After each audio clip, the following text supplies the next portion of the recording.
At üstünde yaşayan ben, öğretme durmuşum ana. Yaşamında öydeki sen,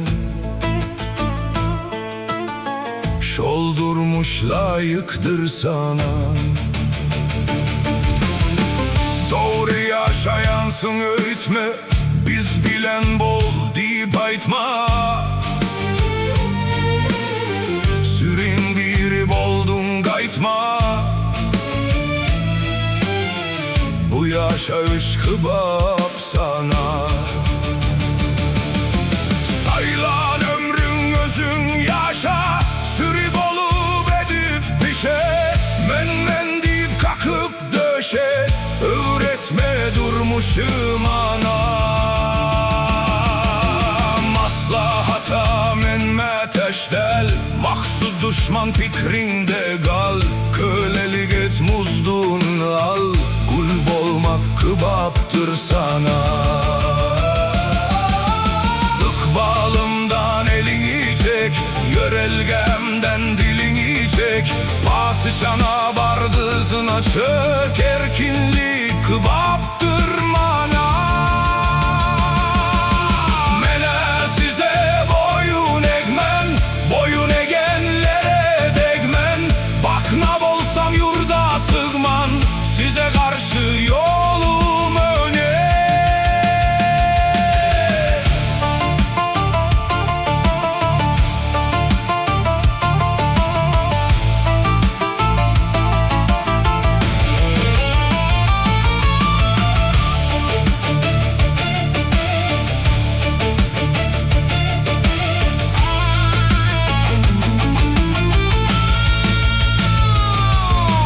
Göktepe'de kırdın ilim, söveş ettim sığındı bilim. Merve geldin yalım yulum, mekirlik yakışar sana. Düşmanın sanına bakmaz, önünde dızına çökmez. Başımdan dönüklük çıkmaz, siz bilen söveş çektiğimi.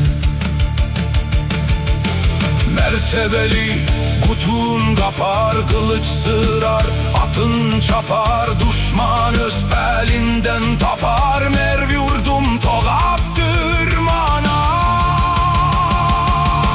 Öz durmuşun özü kuran, erkin yaşap ömür süren. Namı sarım deyip duran, milletim kıbaptır mana.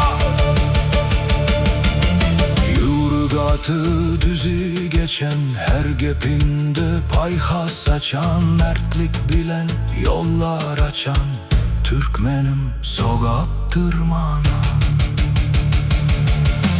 Çankara yapının dilinden, kılıcım gitti elimden.